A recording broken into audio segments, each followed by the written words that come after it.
After careful consideration and honestly some challenges that I've faced health-wise that have caused me to not be able to stream as often as I'd like to, I have decided to finally take YouTube seriously.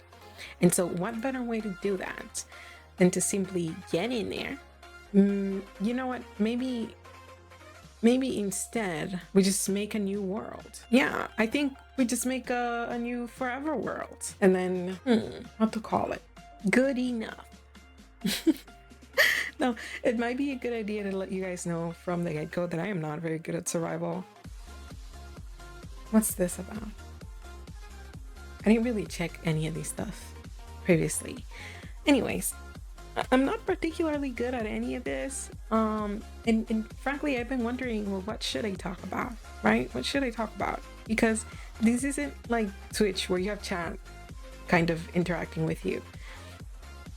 And I have, generally speaking, a very boring lifestyle as it pertains to things that I do, very limited. However, if there's one thing I really, really like doing is reading books. And I was like, you know what? This is what I'm going to talk about. I'm going to talk about books. So I would say this would be a fantastic opportunity to talk about specifically The Art of Thinking Clearly. It's a book that I started reading last year and I stopped it and I decided to pick it back up not too long ago. And it has been quite an experience. From what I have gathered, both by means of the ways in which other people have spoken about the book, at least in my circle, I think I should probably get to crafting. I be yapping, y'all. I be yapping. But by means of the ways in which other people have spoken about the book, and also by the way that we tend to engage with things, I think there would be value in speaking a little more of what the book is about. I think it's very important as a framework to understand that no choice but to make wooden stuff. This is not the best, but it'll do, I guess. I'm hoping that before I start talking about the book and yapping for the next 10 hours, I'm hoping that I can just go on an adventure. I want to go on an adventure. And I want to do this because I'm not still sure about what it is that I want to do as far as my base here. And so I would much rather go on an adventure now that I have little to nothing to lose than to go on an adventure later, right? So on the subject of The Art of Thinking Clearly, I think it's important to consider that the book itself is about systematic errors in the way that we tend to think as humans. And so why is this important? It's important because I wouldn't want people to listen to this information and then automatically assume that this is stupidity adjacent or related to the idea of you being dumb. In fact, from my observations of the way in which many people who are intelligent operate, I see this actually being, I'm sorry, but you have to go. You have to perish. There is a very high possibility that people who are smart, I love you, I'm sorry, but I need the food. I see this being far more common in people who are intelligent. I see people who are smart to be far more vulnerable to these because of the fact that they have a tendency to rationalize larger bulks of information. It's also important to consider that a lot of these things happen automatically. They're very much adjacent to subconscious behavior as human. And so I wouldn't overthink it or assume that there's something wrong with you as a person if this information is coming to your awareness in the way in which you think yourself.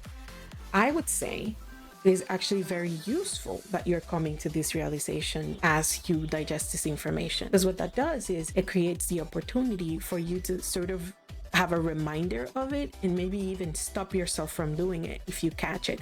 I've noticed that for a lot of self-growth and development of the brain kind of things, the hard part is not consuming the information. Consuming the information is relatively easy. Understanding the information is also relatively easy. Remembering the information when it's useful, bro, I feel like that's the hardest part. And so the goal shouldn't really be perfection. It should just be having the capacity or developing as you go the capacity to catch yourself as you engage with these patterns of thinking and kind of be able to break the pattern, right? What's in here? I hope I can find good stuff, but I need to kind of evolve some of my tools. So I'm just gonna pick up some of these stuff. I need it. Yay!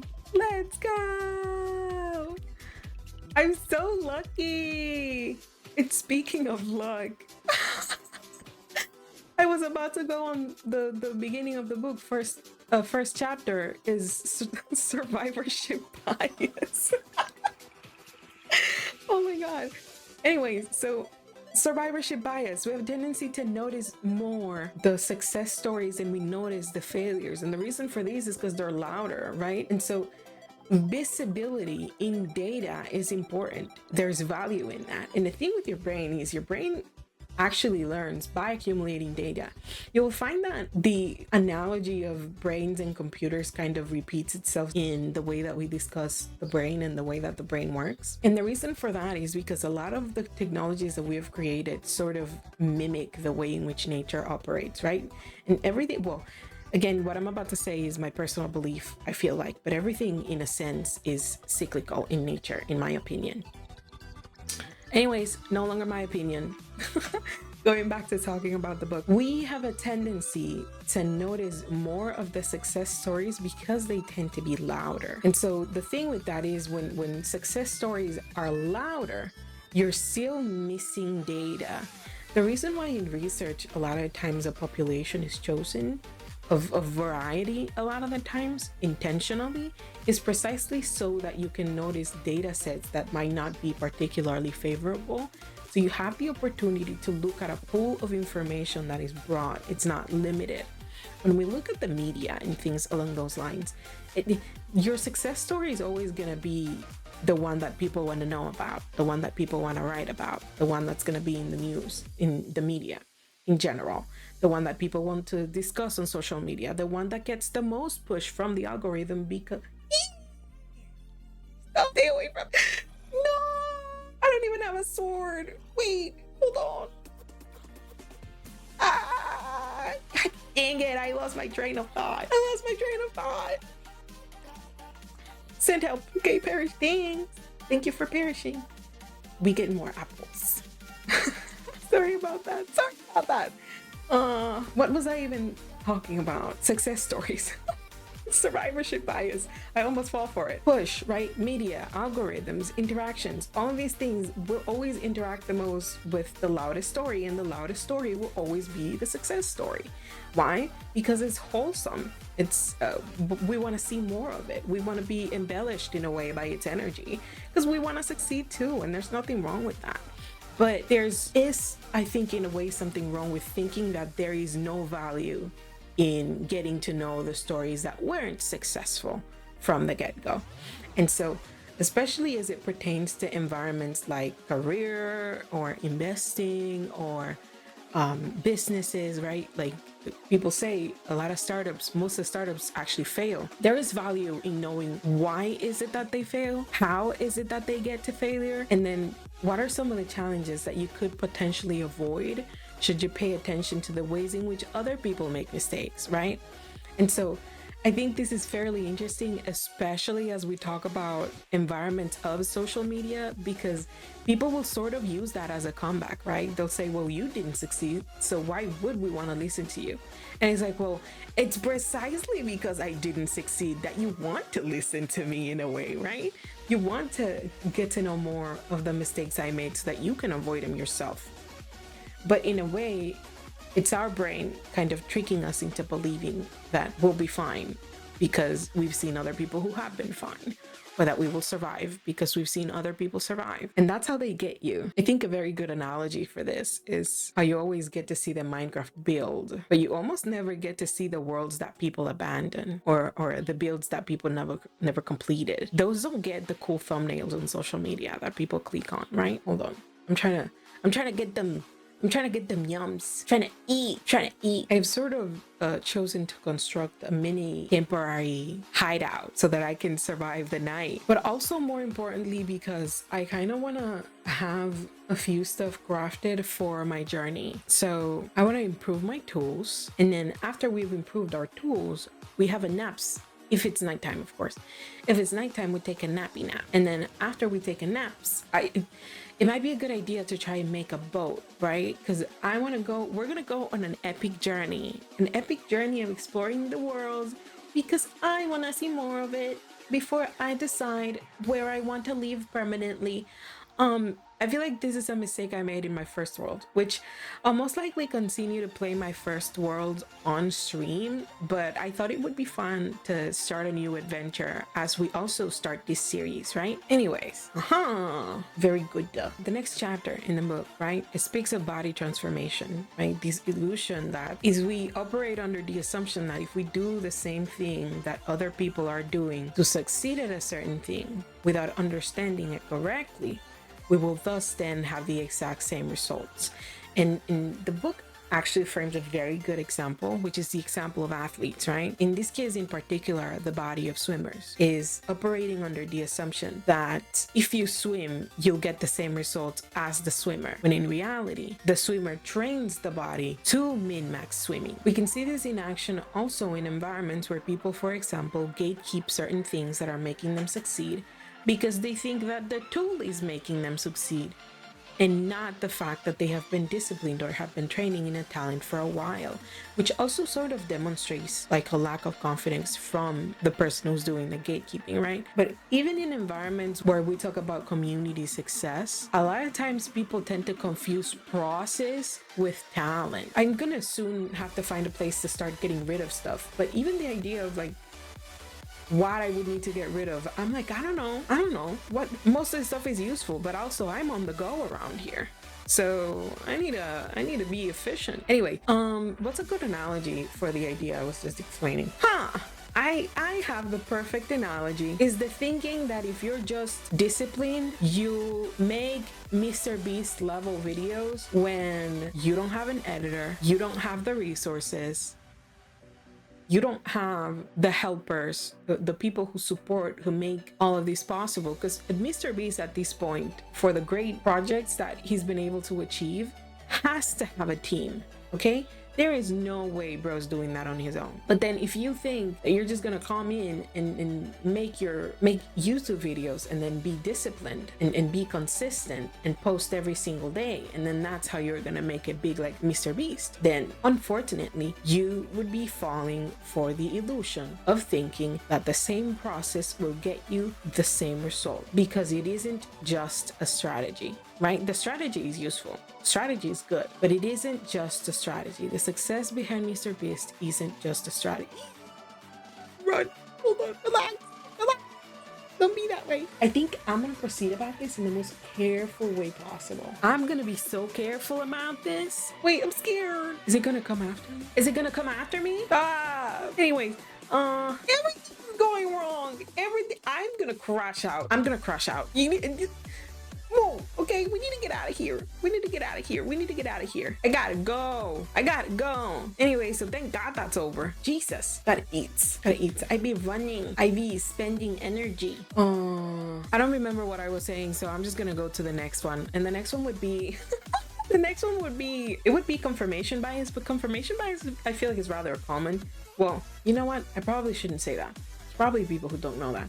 But essentially, it's the idea that it is very easy, which you'll find this to be true everywhere in the world, really.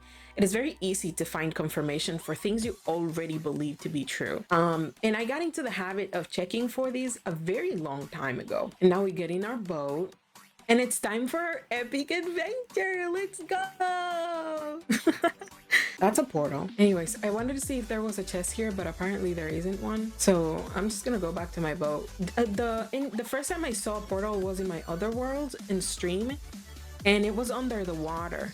So maybe the ones under the water are the ones who have a chest, that are the ones that have a chest. For most of the things that you already believe, it would always be very easy to find all of the reasons why you're right to believe that. When the conversations about gender got a little volatile and sort of aggressive in social media, I decided that I was gonna create a second account. This happened like years ago. I decided that I was gonna create a second account and that I was gonna interact with that account as if I were a man. And the reason for this is because I had a point to prove, because because I'm petty. And I had a discussion with somebody else, and I had told them that a lot of the times people fail to remember that algorithms are catered to them. And because algorithms are catered to you, which back then it was just being shown in your feed and recommended, but now it's even in the comment section, right? Where it'll be very easy to find things that you interact with the most. And so for someone in my life, it was very difficult to have this conversation because they were 100% convinced that people were being extremely negative and that was the reason why social media was toxic. And it's like, well, social media is not toxic.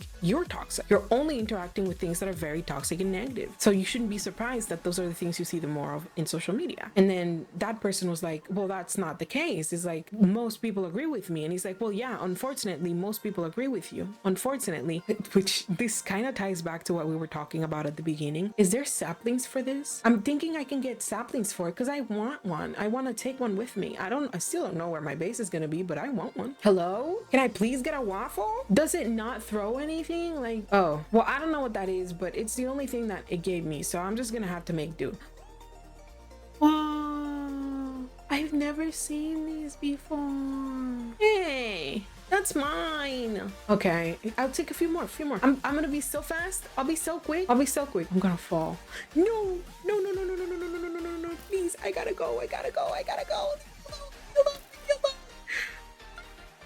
Okay, I'm fine. We're safe and sound. We're okay. As I was saying, I tried to kind of have the discussion of algorithms with someone in my life. And this kind of ties back to what I was talking about at the beginning, where it's very easy to learn new concepts. It is rather difficult to engage those concepts that you've already learned exactly in the time in which you need them. Most people have an understanding of algorithms and the way that I keep getting distracted. Most people have an understanding of algorithms and the mechanisms behind them and the way in which they work. The majority of people a lot of times don't engage that information when they're having polarizing discussions. And what do I mean by that? Discussions that are not particularly intended to make you feel in a specific way, but definitely intended to sort of recruit people for a certain social cause, idea, or movement. And the gender conversation is a very good example of this. And so for my little experiment, I created a social media account with which I interacted, acting as if I were a man. And a lot of what I got is also a lot of what you would expect me to get. Things about women and how they're terrible people, right? Which was no surprise to me, but 100% surprise to the person I was having this discussion with. And we're taking a nappy nap. I think I'm gonna borrow this house for a while. I think I'm gonna kind of make this like a quick base for a bit. I'm gonna find everything that I need to make bundles. Also gonna explore for a bit, see if I can steal from them. We're stealing. Anyways, confirmation bias. I create this account, and in these experiments, I go about it as if I were a man. I start seeing all of what I expected. I also specifically went about it the most negative way possible. I was interacting with all of the things that I didn't agree with, sort of yapping in the comments and kind of being contrary to whatever it is that I believe in. And then the point of this was very specific, which is I wanted to see what the algorithm will feed me if I operated like a negative little gremlin in society. And what I got was exactly what you would expect. It was exactly what you would expect. All I got were negative comments about the beliefs or opinions that I claim to have in this account. We're gonna go on an epic adventure. I'm gonna go get on people's business. Where are the chests? I'm here to steal, okay? I can't steal if you don't have chests to steal from. Hello? Whoa.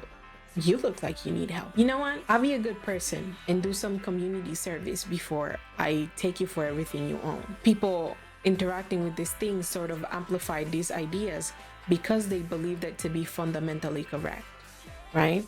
All of the videos about the terrible things that women do to men were very much at my fingertips, whereas all of the content that about terrible things that men do to women kind of have always been at my fingertips because I am a woman. It just comes as no surprise to me, particularly because of the fact that I expected it, right? I knew it was gonna happen. Wait, hold on. Hello? Okay, I'm gonna have to. Okay, there you go. Let me help you, buddy. Here you go.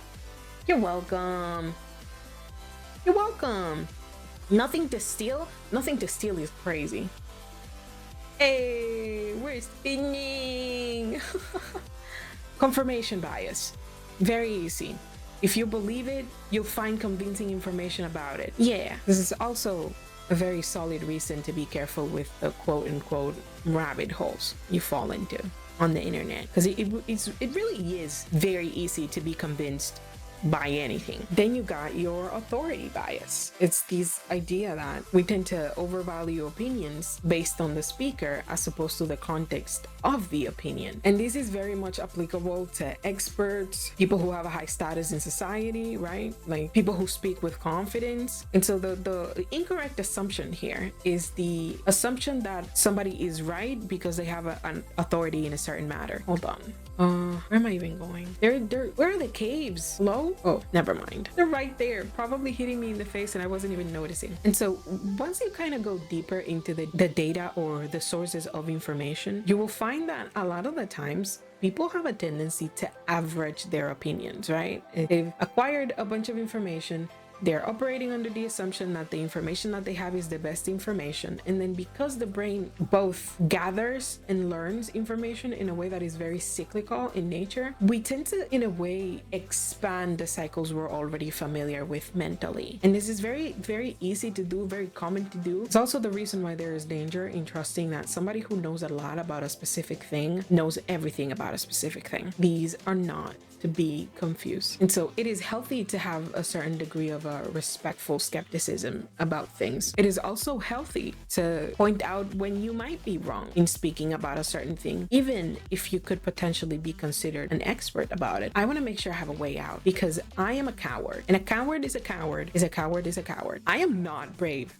Okay, let's not get it twisted over here. As it pertains to like Minecraft stuff, this game is a little scary to me. Hold on. I'm gonna make a staircase so that I could run if I need to. Like, I can be brave in life. I'm so brave in life. Minecraft? No, I'm running. I'm booking it. All right. And so the next would be contrast. I think a very easy way to kind of frame these in more of a Minecraft language is the idea that I can take a build of a treehouse, for example, and then make it in like a darker wood, like a brown. And then if I take that treehouse to like an icy biome, it probably won't look really cool, right? But if I take that very same treehouse to a jungle biome, it will probably look fantastic. And the reason in this case, the metaphor is more so environmental. In general, context matters a lot, but the way in which the book explains it, it's more so adjacent to pricing, right? It's very funny too, because there were a lot of memes coming out when the Black Friday thing happened, where people were sort of discussing the idea that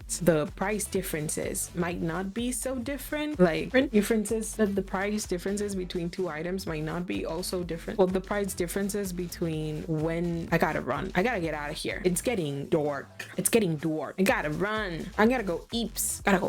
I think a very good example of this is, I think money is a very good example for these, because I am a Caribbean and some of the people who watch me are not. And if you are in a country that uses dollars as a currency, you're probably like, well, $5 isn't really all that much money. Bro, $5 is like 500 pesos. $5? You have any idea all I would do with $5 right now? I'm just kidding. It wouldn't solve every problem I have, but it would definitely be far more stretched out. I'm scared. That's like a lot of enemies, but I need the strings. I'm gonna die. No, please stay away from me. Please stay away from me. No. I gotta run. I'm scared.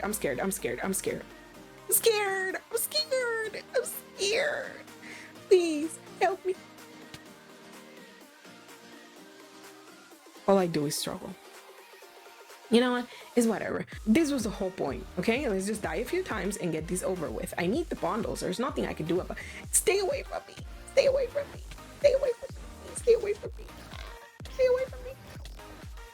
GG.